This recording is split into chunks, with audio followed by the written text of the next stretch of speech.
Gusto ba ng 3x3 piston door? Pero hindi ka marunong? Well, nasta ang vid ka. Turuan ka. Paano gawin to? Paalala, sa Minecraft Java Edition lang to gumagana.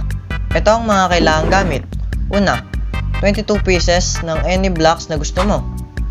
4 obsidian, 9 observer, 10 sticky piston, 9 redstone dust, 1 redstone block, at 1 redstone repeater.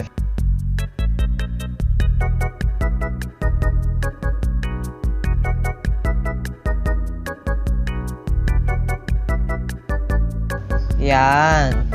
Then, lagay ka 2 blocks. Then, lever. And lastly, redstone ulit.